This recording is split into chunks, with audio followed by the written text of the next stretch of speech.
Hello and welcome, everybody. Welcome back to Alley Talk, the exclusive Phillies podcast here at Philly Sports Network. I'm your host, Matt Watson, joined alongside Alec Costival tonight. Alec, how are we doing? Doing well, my fine feathered friend. It again. This isn't just a set schedule of people that are on. We everyone is welcome on Alley Talk. Just happens to be both me and Matthew Watson once again, rolling back the 11,000 and counting crew, and happy to be here again this week. Yes, sir. So, yeah, if you don't know, Alec and I do a Phillies podcast here at PSN. But the purpose of Alley Talk is to take all of our great writers from the Phillies team and give them a chance to shine, give them a chance to give their thoughts on the team and all things Philadelphia Phillies. And so, we kind of touched last week on our expectations a little bit for the season. We talked about the Hall of Fame a little bit, and we of course discussed Rhys Hoskins moving on to the Milwaukee Brewers. So tonight, Alec and I were thinking about kind of just picturing the season as a whole, what we think is going to happen with the Phillies this year. And by the title of this live stream tonight, World Series or bust. If you saw the poll on Twitter, kind of throwing out there whether or not, if the Phillies win a World Series, like, do they have to win the World Series for the season to consider be successful, or is it a bust if they don't win at all? So we're going to talk about that tonight, as well as, we're going to talk about what we expect for players. We're going to look at the Fangraphs projections and see whether or not we think, just right, too hot, too cold. So a little, little stats action for you tonight as well. So I want to thank everybody for tuning in tonight. And so, yeah, here we go, Alec. World Series or bust? Do the Phillies have to win a World Series if to make the season a success? I think they at least have to get to a World Series. The way the last two seasons have ended, first being a pleasant surprise and really giving the Astros everything they could, even though the Astros were a majorly favorited team going into the 22 World Series. So there was no surprise in what happened. Last season, it was a bad taste in everybody's mouth. Like, nobody wants to even think about the highlights of the NLCS because we can't stand to think what happened those last 5 games. After game one and game two, everything went to hell. They should have made the World Series 9 times out of 10. That team beats those Diamondbacks. Like, there's no doubt in my mind. Like, they were beating up their ace every time he went out there with homers. And yet, this is what we ended up with. Um, but the playoffs are so unpredictable. I'm not saying they have to win a be successful, but they need to get back to the World Series. Interesting. Okay. Yeah, I'm also of that opinion. So there's like a kicker in this all for me, and it's that if the Phillies don't win the World Series, the next question I'm going to ask is, did they win the National League East? Because if they could dethrone the Atlanta Braves and win the National League East for the first time since 2011, I think you can call it a successful season. I don't think it has to be World Series or bust. Now, if the Braves win the division again and the Phillies are playing in the playoffs starting in the wild card round again, then yeah, you have to go to the World Series for it to be a successful season. Like, it's been great the last 2 years making it to to the pennant round, and I'm very pleased with the quality of baseball the Phillies are playing in that sense. But overall, like, they don't have anything to show for it. They have the 2022 pennant, right? But they didn't win it last year. They have some playoff wins. They have some great highlights and great memories and stuff like that. But at the end of the day, the Phillies did not get the job done. If they were to win the division, that is an accomplishment. That is a milestone marker that you use 10 years down the road. We're always gonna remember the 2022 run, kind of falling short. But at the end of the day, if they had won the division in 2023 and then they lost in the pennant, that changes things. So I think that milestone marker of winning the National League East and kind of staking their dominance on top of the division would kind of influence that decision. So the way you're saying it there, let me put this to you. Would you have rather your season ended like it did in 2023, or would you have rather been the Atlanta Braves? Honestly, I would see that's tough. I think I would.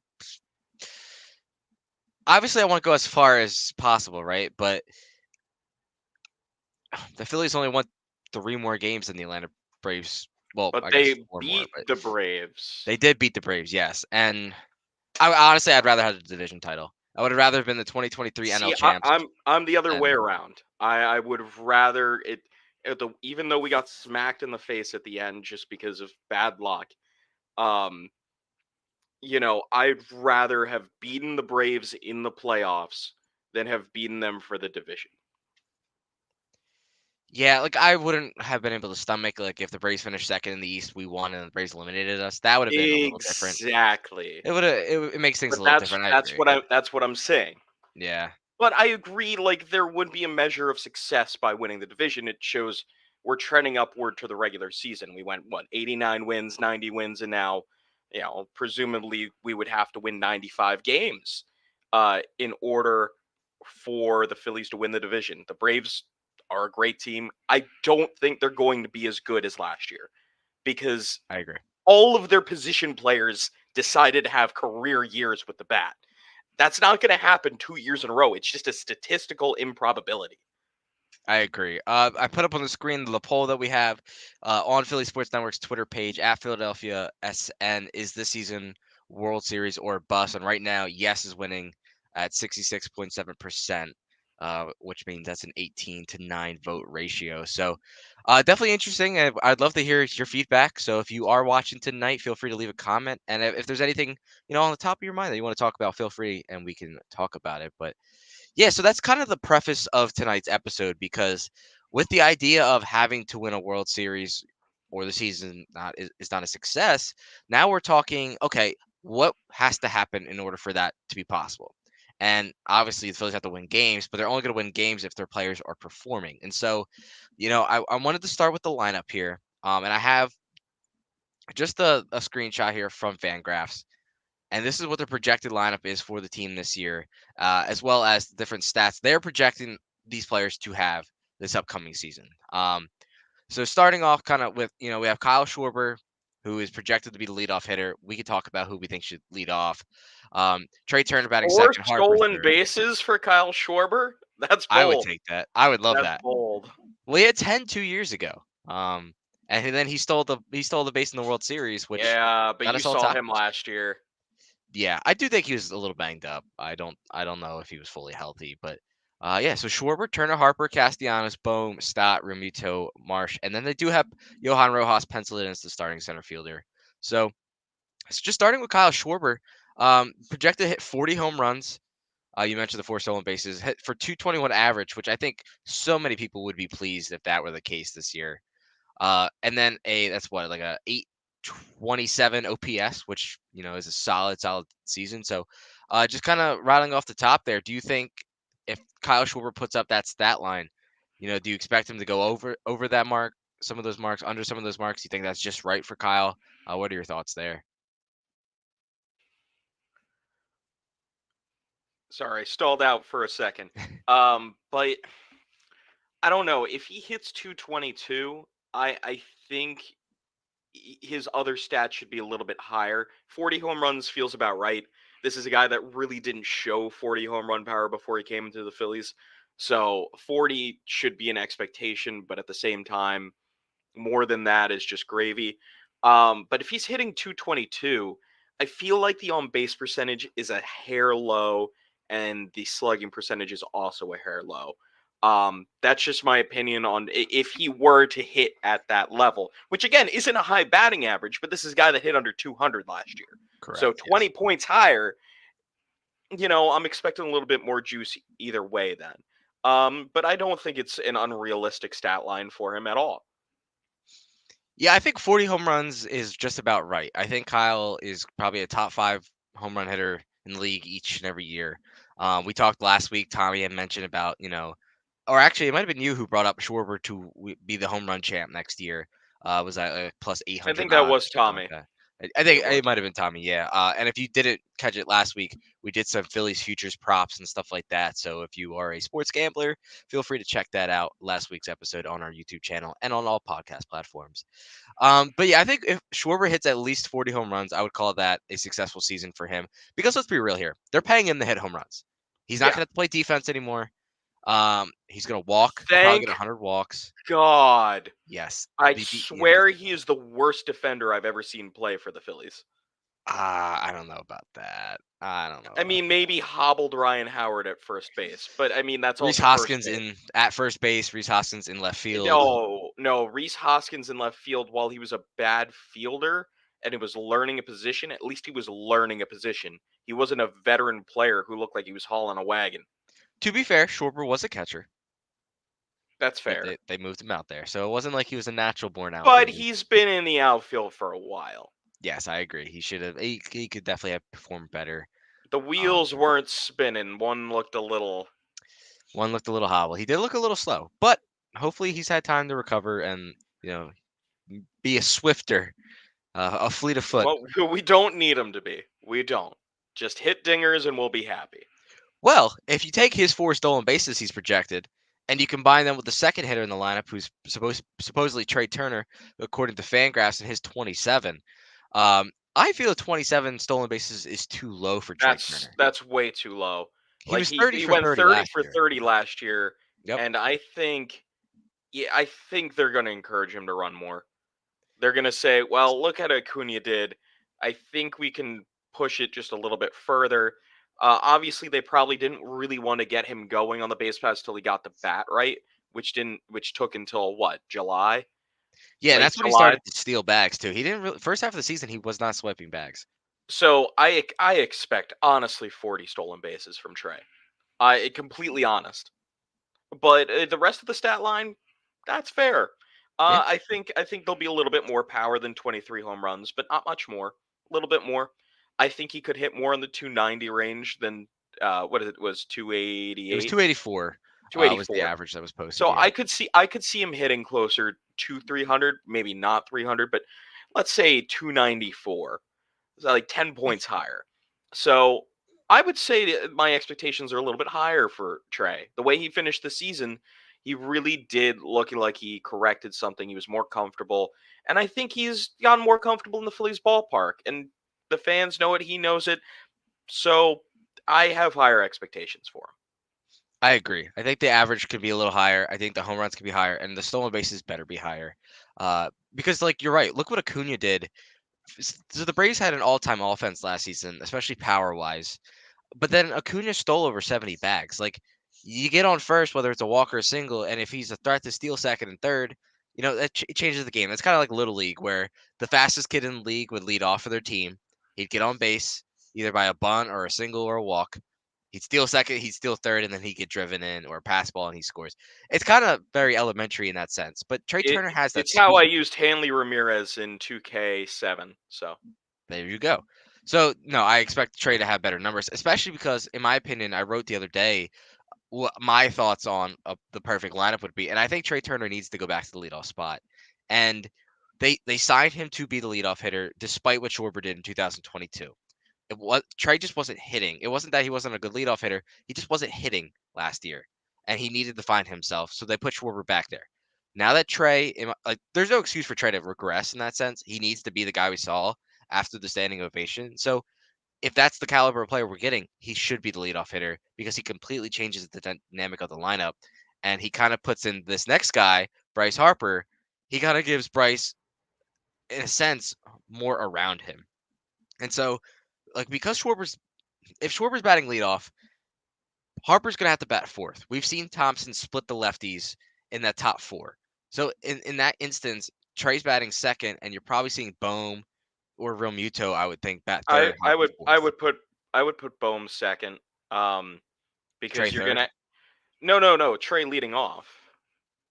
Like Well, I I'm agree, saying if I Schwarber agree. stays leadoff, you have to Okay, split the if he lefties. stays, Yeah. because I would like to see Trey then Bohm, because Bohm did lead. I think he led the league in grounding out and double plays. But if you have someone that much speed, starting off the inning at first, I think there's less of a chance at it. And of course, we know he is a good RBI candidate. Um, so I would like to see him in that position. But are we talking about Bryce Harper's projections now, Yeah. or So we can slide over to Bryce. Bryce projected 30 home runs, 13 stolen bases, a 282 average with what looks to be like a 900 OPS. So that's an elite season out of Bryce, 910? which Yeah, he should be healthy, knock on wood that there isn't one of those freak injuries again. But I feel like those metrics kind of look pretty solid for Bryce. Starting with home runs, 30 home runs. What do you think there? Do you I think that's think just? over. I think I over. would agree. Yes. I mean, he's shown it. Obviously last year was a weird year for him power wise, especially until like August. He just I still can't believe he hit 20 home runs the Yeah, way he was 21. struggling. Hmm. Yeah, he had like four starting of August, like something ridiculous. So I think that should be way over. I think he'll close. Same with Trey. He'll hit closer to 300. We've seen him. He is one of the elite hitters in this league, Hmm. and I think that line is slightly underestimating him. I think we're going to look closer to a 950 OPS. If he's getting close to 1,000, that's MVP level. Like Yeah. he'll be in that conversation again. Yeah. I Um, mean, you have what Acuna, Betts, Freeman, and Otani that I would say were well, probably Otani ahead of him. probably not this year. Well, he's going to DH the whole season. Yeah, but he probably still won't play until May. Is he going to be out that long? Well, that's how long Harper was out for. Well, when did Otani get his surgery? I guess is the better question. Because Bryce didn't get his Oh, he until might have gone it late. like maybe a month earlier. So I'll try maybe and see we're if I can looking find at it. maybe mid to late April. Then we're looking at Otani. I still took the under on his home runs for the year. So He on October 1st, Shohei had gotten his surgery done. did Bryce wait till December 1st? Bryce waited till because I mean they were still in the playoffs through November, Yeah, I know. Yeah, so I think he waited till December 1st. December or That's January, like 2 months. So yeah, that's Oh, two he extra might be back. months. Bryce came in May. I mean, Bryce also came back freakishly fast. Oh yeah, but Otani is the second fastest to ever come back. True, but this is the So second time on that same arm, that's very true. so I don't They'll know be how more that plays into it. cautious. Yeah, Well, so with I don't pitching, know with Shohei, but he could still pop 40 home runs and 100 RBIs and not blink. So I still don't think he'll be an MVP candidate. It may be down ballot MVP, but I just don't think, especially when you have Freeman and Betts on the same team, I think both of them will be better candidates. yeah, it'll be Just this interesting. year, of course, until he starts pitching again. And And then then yeah, all bets are off and then because all no bets are one off. else does that. Correct. Like, even if it's like a case where, well, he's won it 3 years in a row. Well, who else is doing anything like it? Like, you can't Exactly. even make the argument. You're like, well, maybe this guy can get it this time, even though his stats weren't as great. You can't. Not with a guy like Otani. Correct. Um, but yeah, no, I think Harper will be an MVP candidate again. Hopefully, he has no freakish injuries this year because that's Yes. all they have been just freak injuries. Getting hit in the face, getting hit on the hand. Uh, how did he hurt his? How did he Why did he need Tommy John? Was that freak or? He just playing a ball in right field. He threw the ball in and Mm, he tore it. I mean, that's no, not we don't need necessarily to. as freak as much as the No, body but gave out, but yeah, that's the only one though. The other correct. two major injuries he's had have because of pitchers hitting him. Correct. So, Yeah. but no, I think always high expectations with Harper. Yeah. So yeah, I agree. All right. So Fangraphs has Nick Castellanos batting fourth for this team. We saw Nick in that spot a lot last season. And then in the playoffs, obviously, he dropped down, trying to find his swing. They have Castellanos at 25 home runs, 7 stolen bases, a 259 batting average with roughly a 750 OPS, which I don't know what to expect with Nick Castellanos. I mean, there are moments where he is an elite hitter. He was an all-star last year. That first half, he was great. Then the second half, he really cooled off, got hot kind of heading into the playoffs. Had a phenomenal start of the playoffs, especially in that Braves series. He was just lightning in a bottle. And then, the NLCS, he went ghost on the Phillies essentially. yeah, So he hit one home run and just that was nothing it. else. Yeah. Yeah, So he pulled what he did in July because he was lost in July, absolutely lost in July. yeah. It's So like I it's don't know how does he maintain numbers is really the question there. I don't know. I don't want to say it like this, but the two things that you could connect between the July slump and the playoff slump is both probably happen about times where he got really like I don't know, I feel like he got overconfident because think about it, with July he probably was just named an all-star and that's basically around when he really started slumping was when he was named an all-star. Mhm. And now we're looking in the playoffs, he just hit how many home runs? It's like, "Oh my god, he's back." I think he gets overconfident. Somebody's got to keep him level-headed. Like that's what I'm seeing. That's my opinion on it. That's not me speaking on Castellanos and what's actually going on. But I think that's what's happening with him. So the numbers that you see there, I think 25 home runs, that's fine. I think that whole stat line's what we should basically expect out of Castellanos for being a more offensive player. Although no errors last year in right field. So Yeah, that is true. That is true. Yeah, I uh, don't know. It's so hard to put my finger on it. Because he's I just very inconsistent. But it's I when mean, he's I'm just hitting when he is on hoping fire. I'm hoping it at least looks somewhat like that. Hopefully better. Because you know what? If it's better, there's a year left on his contract after that. And if the Phillies see there's someone in free agency they want to pursue for the outfield, that opens things up. That's true. Okay. Sliding in fifth is Alec Boehm. Boehm, in my opinion, had a really nice step forward last season. He's projected 17 home runs, which is less than last year. Four stolen bases, a 274 batting average, with a roughly 750 OPS there. The first thing that catches my eye is the home runs. I feel like that's kind of low for Boehm, and I I feel it's a little know, disrespectful. yeah, he hit 20 last year. Um, And I think with Bohm, like he's not going to be the power hitter that a guy with a 6'5" frame should be, especially playing corner No. field. But he did hit 20 last year, and I don't think there were like 20 lucky shots by any means. It wasn't like he just eked out 20.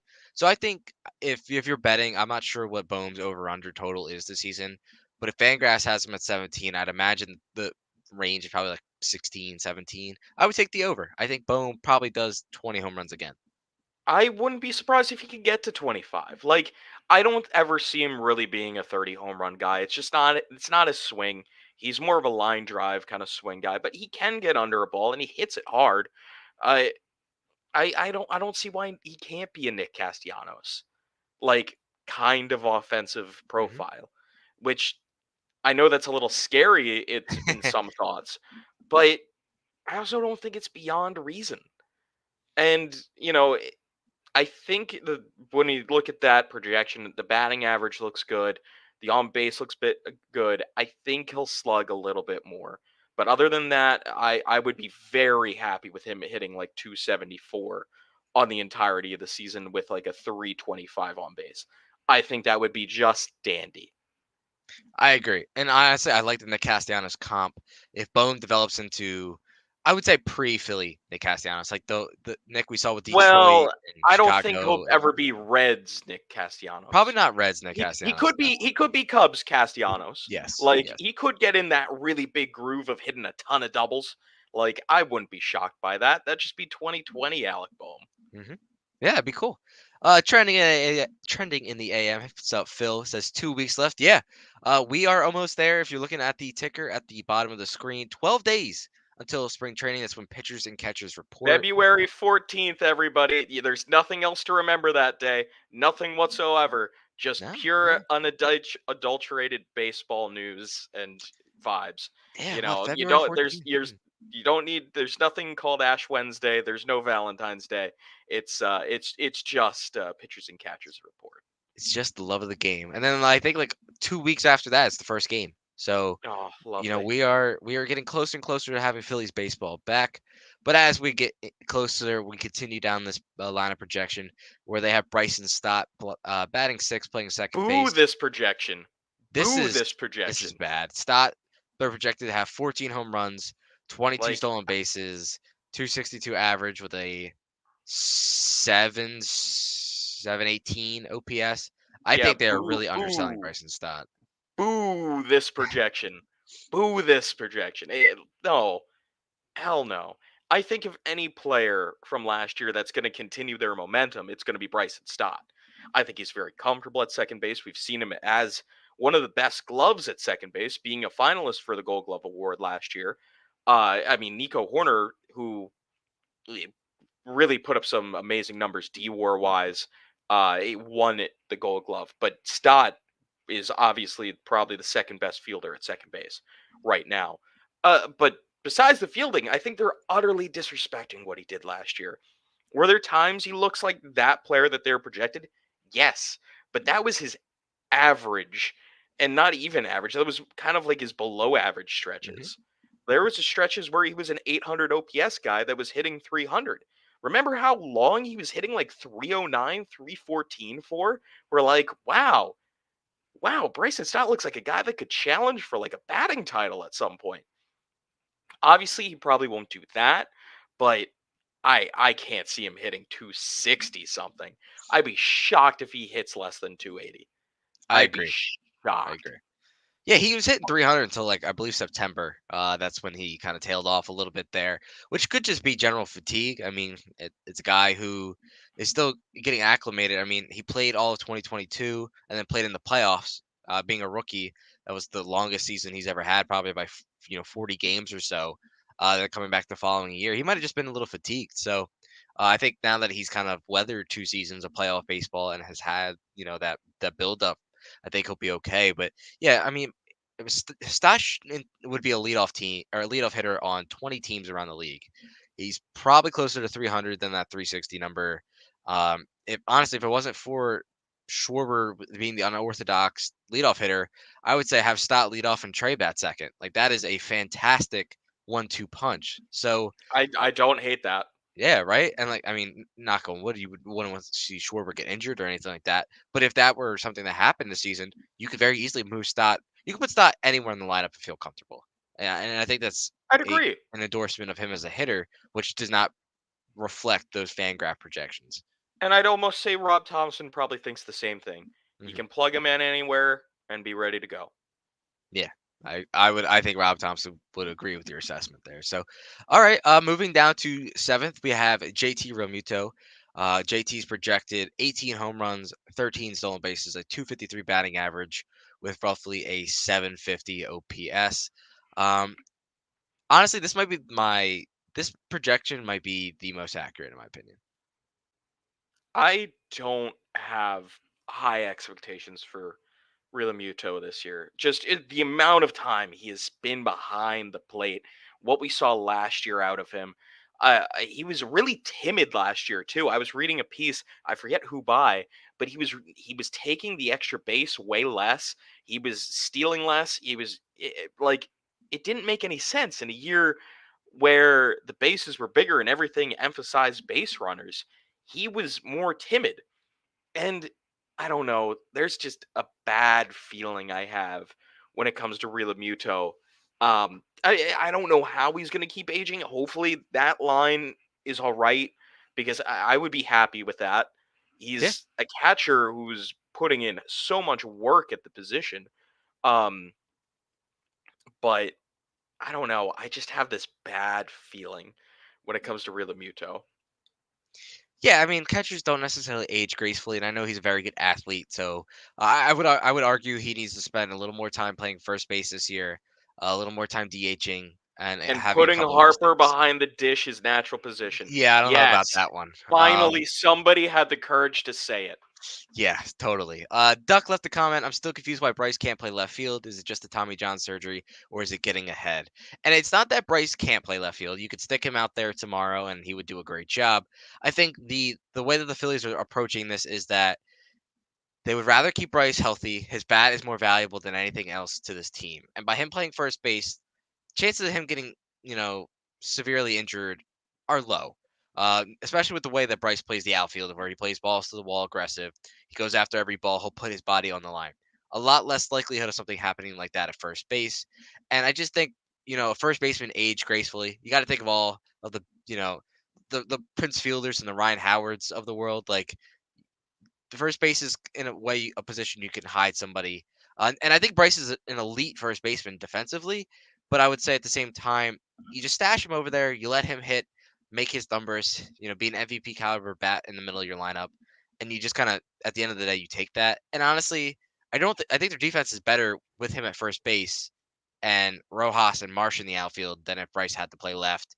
You throw somebody else at first base, and now you're putting Marsh back in center. Yeah, I'd agree as well. And we did see some great plays out of Harper last year at first base. And the only miscues I think he made was when he was over aggressive, just because that's his nature. And that's just something he needs to learn over time. Uh, it's not going to get those instincts right away saying, hey, you got to let the second baseman get this one. You got Mhm. to go cover first. So once he understands that a little bit more and, understands the nature of the position a little bit, I think that's when you'll see him take a leap there as a fielder.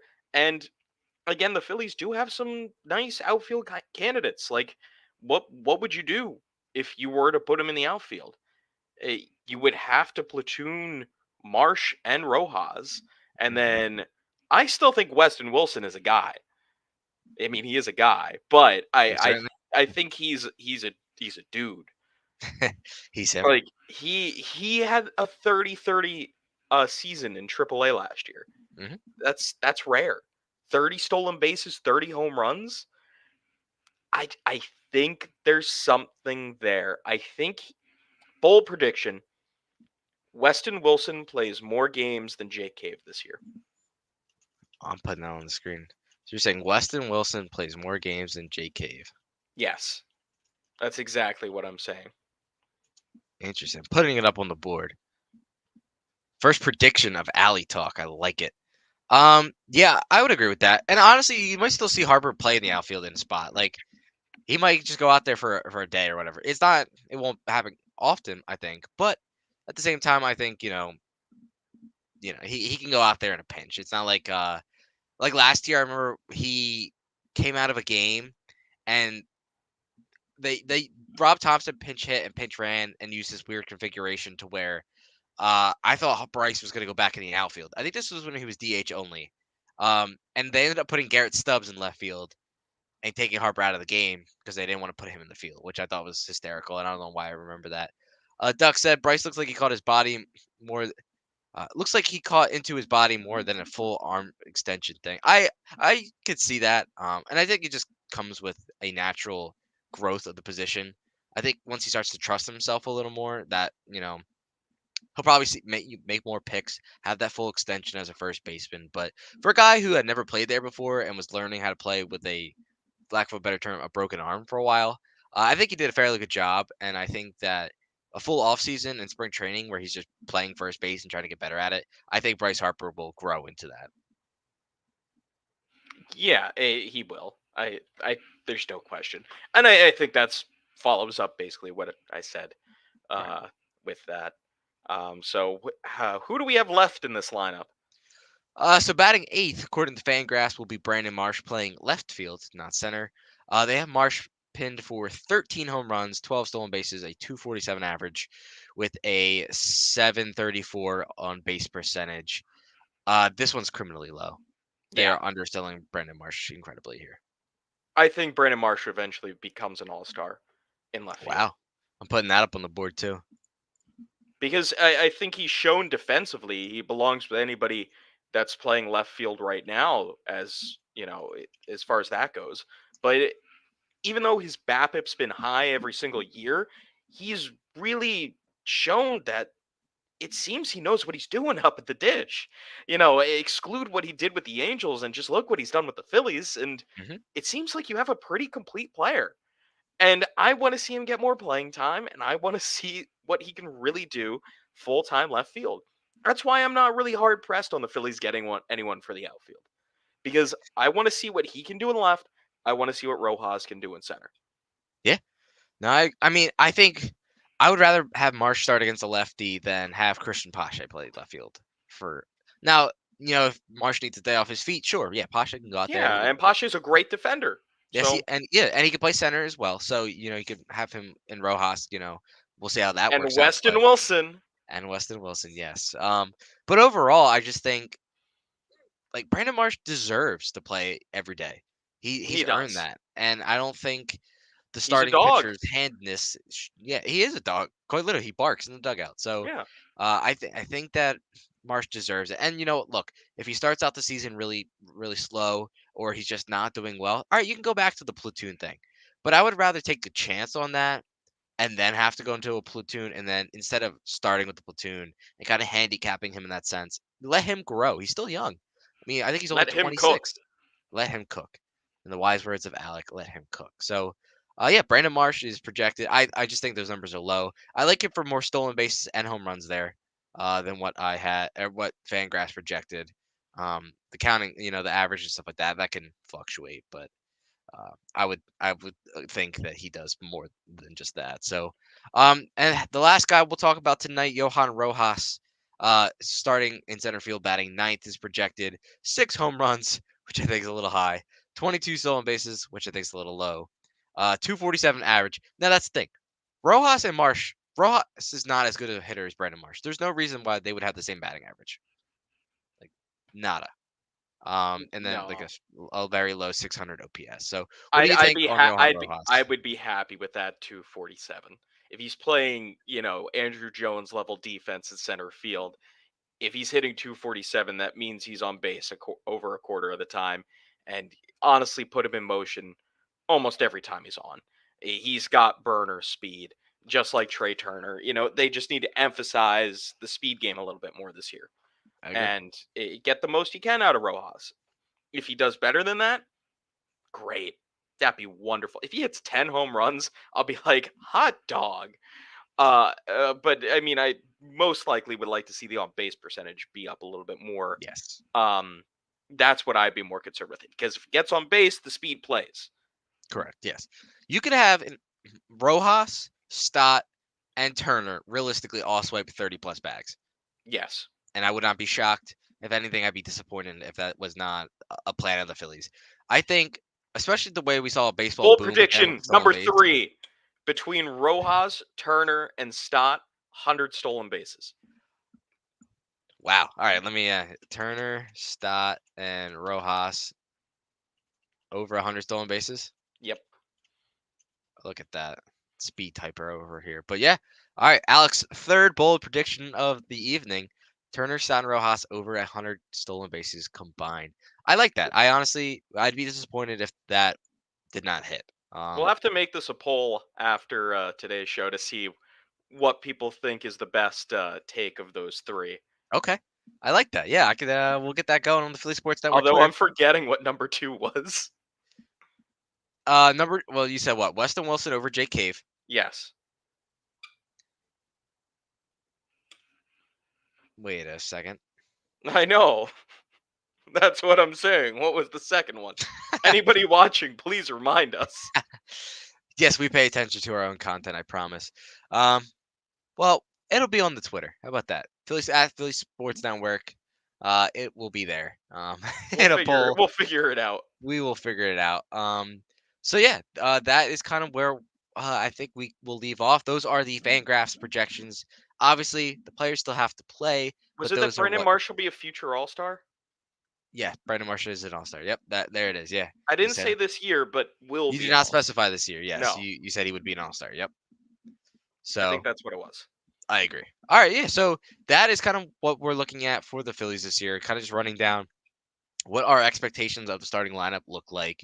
And just overall, we talked about the start.